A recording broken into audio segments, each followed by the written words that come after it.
बने भी हमें ट्रांसमिशन में ज्वाइन किया। अब सर जफ़र साहब हमारे साथ, जफ़र इलारी साहब मौजूद है हमारे साथ ट्रांसमिशन में। आप इनसे अगर कुछ पूछना चाहें।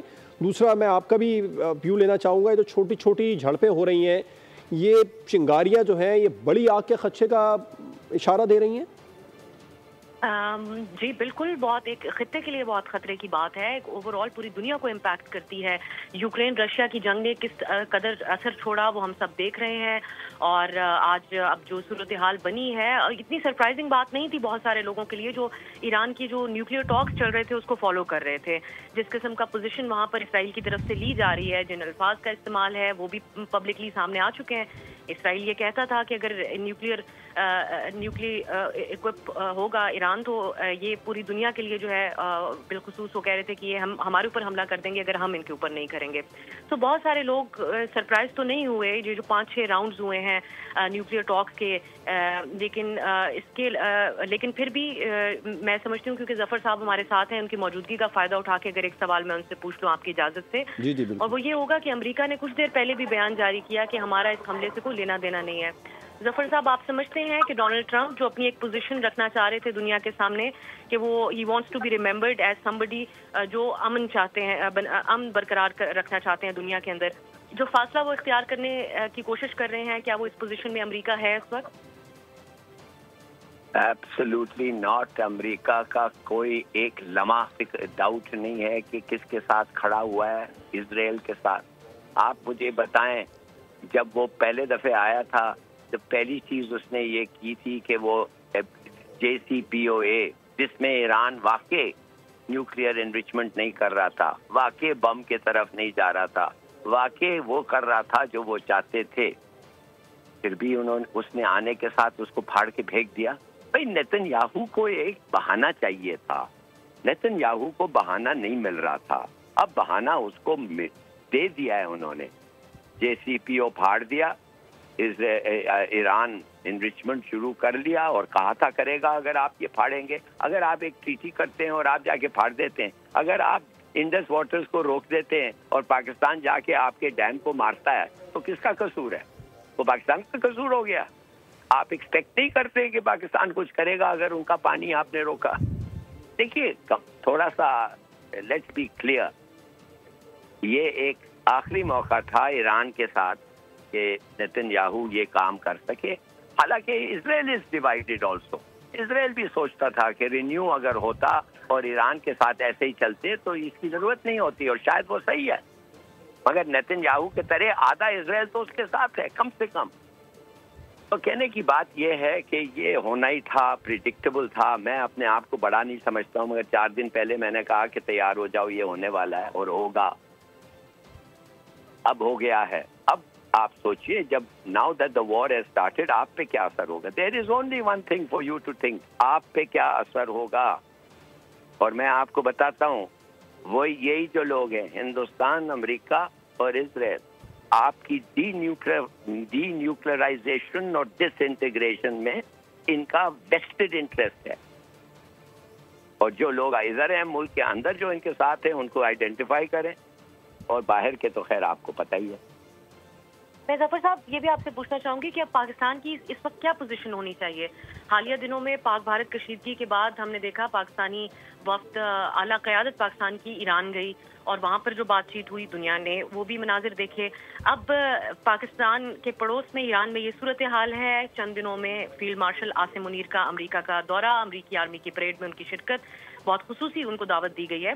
तो अमेरिका पाकिस्तान के भी एक नया दौर देखा जा रहा था इस ताल्लुकात का, इस पिछले चंद दिनों की जो डेवलपमेंट्स थी। अब आप समझते हैं किस किस्म की एक पोजीशन पाकिस्तान की होनी चाहिए इस मामले पे? पाकिस्तान का तो पोजीशन अपने आप को देखना चाहिए। आपके पास आपने ना, ईरान के साथ तो आप नहीं जा सकते, और फ्रैंकली मुसलमान मुल्क है, आप सपोर्ट करें, प्रिंसिपल पे उसको सपोर्ट करें, मगर और इससे ज्यादा आप कुछ नहीं कर सकते। और इस वक्त शायद उससे ज्यादा कुछ आप करेंगे तो आपका नुकसान होगा। It's too late. आप मुझे एक चीज बताएं, हम 77-78 साल से इंडिपेंडेंट है।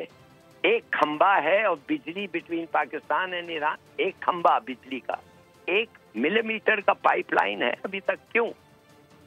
77 साल आप एक एक को दुश्मनों की तरह ट्रीट करते रहे। शाह के शाह के दौरान तो आपने कुछ नहीं किया, ना उधर पाइपलाइंस लगाए, ना गैस लाइन लगाए, ना कुछ लगाए, ना इलेक्ट्रिक लाइन लगाए। फिर उसके बाद ये लोग आ गए। पहली चीज इसने जो कहा था खोमेनी ने कि सबसे बड़ा पिट्ठू जो है जियाउल हक है और ये और वो है, गालियां देने लग गया। उसके बाद हमारी रिलेशनशिप उनके साथ डिफिकल्ट रिलेशनशिप रही है अभी तक। हालांकि 2 साल 10 साल 5 साल हो गए हमने वो लाइन पाइपलाइन का किया, पाइपलाइन नहीं आया। देखिए जब आप लोग परवाह नहीं करते हैं, हाउ कैन यू सडनली से कि आपको बहुत परवाह हो गई है और आप हम ये हैं और वो हैं, और अगर आप कहें भी कोई मानेगा नहीं। It's too late. ईरान की फॉरेन पॉलिसी फेलियर और अब लग रहा ये है कि उनकी इंटरनल सिक्योरिटी, ये दोनों चीजों is making a very big difference. Right. अच्छा, अब आप समझते हैं जफर साहब, जैसे अभी हमने देखा पिछले दिनों पाक भारत वॉर में अमेरिका ने मदाखलत की थी, यहाँ करेगा। वैसे तो इसराइल ने अमेरिका से इजाज़त ली थी इस हमले की, लेकिन अब इस जंग को रोकने के लिए, क्योंकि ईरान की जानिब से कहा जा रहा है हम जवाब देंगे और बड़ा ज़बरदस्त जवाब देंगे और सख्ती के अलावा कोई जवाब नहीं होगा। मेरा ख्याल में अब ये तो इनको, अगर ये जीत गए जंग ईरान के खिलाफ,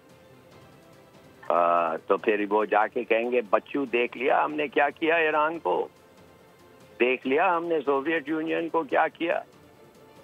अब देखो हमारी बात मानो, नहीं तो तुम्हारे साथ ही ऐसा ना हो जाए। यानी कि आप समझते हैं कि अब फिलहाल मदाखलत करने के लिए कोई नहीं आएगा, ये जंग थोड़ी सी और बढ़ती देख रहे हैं आप? बहुत बढ़ती हुई देख रहे हैं, बट डिपेंडिंग अच्छा सर, चीन जल्दी चाइना का रद्द-ए-अमल इस पर सामने आ गया है। चीनी वज़ारत ख़ारजा ने कहा है कि मुमकिन संगीन नताइज पर गहरी तशवीश है जो इस वक्त हो रहा है रीजन के अंदर, और कशीदगी में जो अचानक इजाफा हुआ वो किसी भी फरीक के मफाद में नहीं है। चाइना ने बिलाखिर इस पर अपना रद्द-ए-अमल दे दिया है सर। बस ठीक है, तो इसके माने ईरान अकेला है। हम जो ये लोग जो कह रहे थे नहीं चीनी आके देखिए यार, ये हम लोग ये पता नहीं, जब हमें हमारे जो मुल्क हैं ईरान, पाकिस्तान, बांग्लादेश, हमारा ख्याल ये है कि कोई आएगा बड़ा दोस्त और सब चीज़ हमारे लिए ठीक कर देगा। जैसे हम कह रहे थे ये 1971 में 7th फ्लीट आ गया है, चलो बच गए हैं। नॉनसेंस। कोई तुम्हारे लिए नहीं लड़ेगा, कोई मुल्क आके नहीं लड़ेगा। ये बहुत बड़ी ये होगी अगर उन्होंने इमदाद दें ड्यूरिंग द वॉर। अमेरिका ने तो ड्यूरिंग द वॉर इमदाद भी 1965 में रोक दिया था। आप अकेले खड़ें, अकेले लड़ें और अपनी जुर्रत के साथ कायम रहें, नहीं तो यू हैड इट। तो दैट्स व्हाई मैं कहता रहता हूँ प्रिपेयर, तैयार रहें, अपने आप को मजबूत करें। राइट। जफर साहब, अब्सा आपसे कुछ सवाल करना चाह रही हैं। जी अब्सा। जफर साहब, आप अरब वर्ल्ड का, सऊदी अरब जिस अंदाज में कर रहा है मजम्मत, इसको आलमी कवानीन की खिलाफ वर्जी करार दे रहा है। पाकिस्तान का भी जो स्टेटमेंट अभी रेजोल्यूशन फॉरेन मिनिस्टर इसहाकदार साहब ने पेश किया, उसमें कहा गया इसराइल का ये जो अटैक है ये ईरान के खिलाफ वॉर क्राइम है। तो आप वैसे बिलखुसूस अरब वर्ल्ड, आप समझते हैं कि ये भी अब बयानात की हद तक ही रहेगा या कुछ गैर मामूली इसके ऊपर पोजीशन ली जा सकती है? गैर मामूली, पता नहीं आप क्या मतलब है गैर मामूली से, नहीं तो सब बकरी होके लेट गए हैं। देखिए, जब फलस्तीन को आप मदद नहीं कर सकते, जब फलस्तीनियों के खिलाफ आप उठ नहीं सकते, आप उनको खाना नहीं भेज सकते, आप देख रहे हैं कि वो मर रहे हैं, रोज 50 मार रहे हैं, बच्चे औरतें, आप समझते हैं ये लोग कुछ करेंगे ईरान के लिए? वो अपने फेलो अरब्स के लिए कुछ नहीं कर पाए। ये जो आप सवाल ये पूछ रही हैं ना, I am sorry, I don't mean to be rude, मैं आपसे ये कहना चाहता हूँ प्लीज समझ जाएं, actions and lack of action से बताता है कि एक मुल्क का स्टांस क्या है, एक लोगों का क्या ख्याल है। कोई अरब नहीं आएगा ईरान को मदद करने के लिए, ये सब ज़बानी साथ ये देंगे। सब्सक्राइब करें और बेल दबाएं ताकि कोई खबर रह न जाए।